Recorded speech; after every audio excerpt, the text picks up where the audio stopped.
Hey everyone, this is Dini from the Flavor Bender, and today I'm going to show you how to make perfect glazed donuts. Now you can find the full recipe and extra troubleshooting tips on my blog, so head over there to get all of those.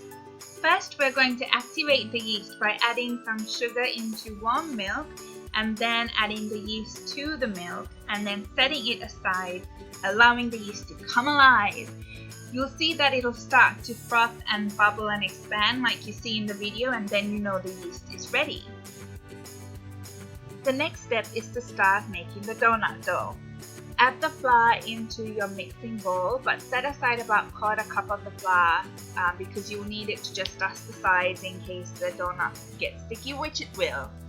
Then add the rest of the sugar, the yeast mix, 1 egg and 1 egg yolk, and start mixing it until it comes together to form a soft, sticky dough. When the dough has come together, then it's time to start adding the butter.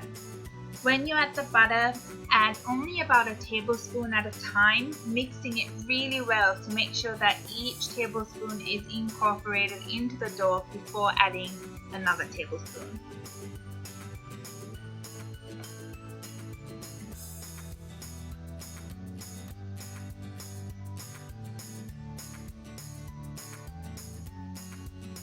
If you find that the butter is sticking to the side of the bowl, just use a bit of flour or use your spatula to scrape the sides to get the butter back into the dough so that it incorporates well. As you add all the butter, the dough will become softer and stickier. If the dough sticks to the bottom of the bowl, just add the rest of the flour because it'll help unstick the dough from the bowl. And knead the dough at a higher speed than you did before, just for a few minutes, just to make sure that the dough is being kneaded properly. Always remember to scrape the bottom and the side of the bowl from time to time to make sure all the dough is mixing in really well. You'll know that the dough is done when the dough is nice and shiny, everything has incorporated, and it actually comes off the sides quite easily, especially when you scrape it off. The dough will be soft, a little bit sticky, so use floured hands to handle the dough. Take it out of the bowl and knead it for a few minutes in your hand just to make sure it's nice and shiny and just tacky but soft.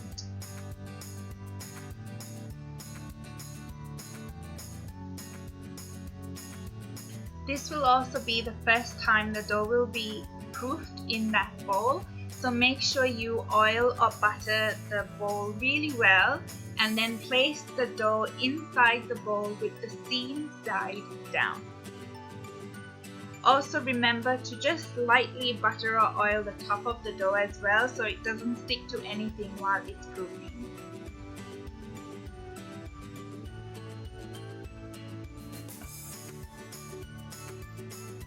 Once the dough is buttered, the bowl is buttered and it's all in there, cover it up with a plastic wrap or a cloth and leave it aside to proof for about an hour. Once it has proofed, just let out a little bit of the air that has built up in the dough before putting it into the fridge, because otherwise it can overproof like you see in the video.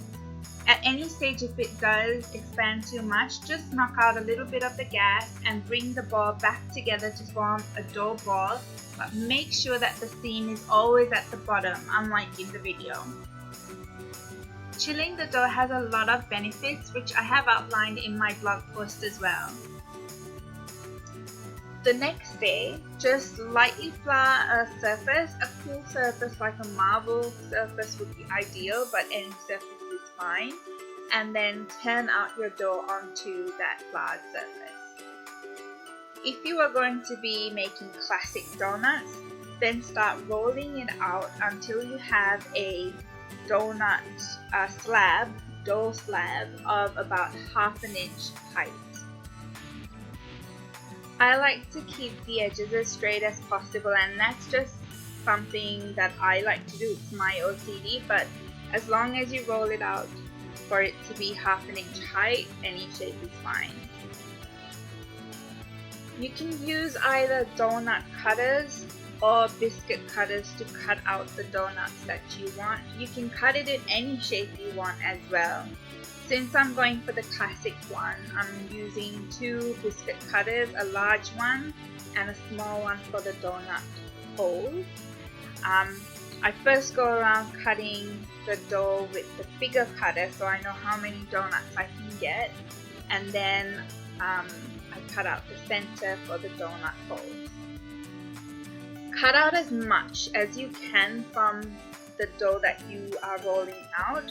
So in those places where there's dough that hasn't been cut, use a smaller cutter to make smaller donuts if you can, because the second roll doesn't work as well as it does with the first. Place the cut donuts on a flat parchment-lined tray and then cover it with some plastic wrap and set it aside for about an hour until it doubles in size, maybe a little bit less, just to give it that final proof. The scraps can be kneaded back into a smooth dough and then placed back into the bowl and into the fridge for it to rest, and then re-rolled one more time to make extra donuts.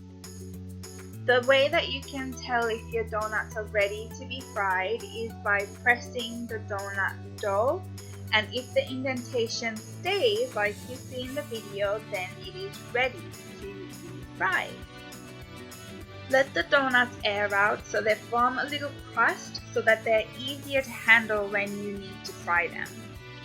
When you add the donuts to the hot oil, it'll start bubbling up like you see in the video, and then after about 30 to 45 seconds to about a minute, it'll start to subside, and then you'll know it's time for you to flip it over.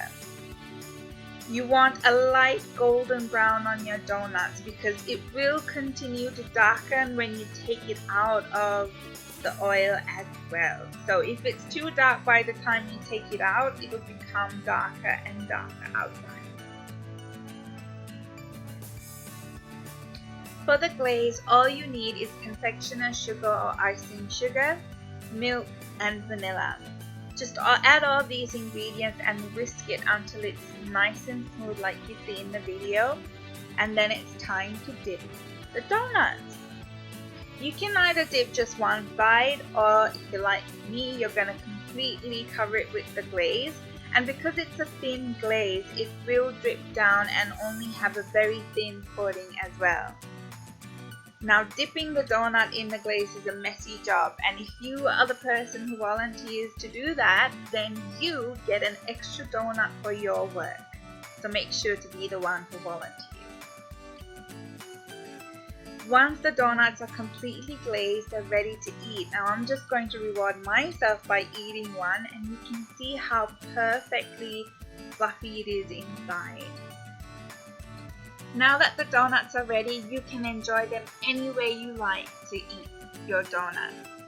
To get the full recipe and all the tips on how to make perfect donuts, just head on over to my blog. The link is in the description below, and make sure you share this with your friends and family too. Thanks for watching everyone, and I'll see you next time. Bye!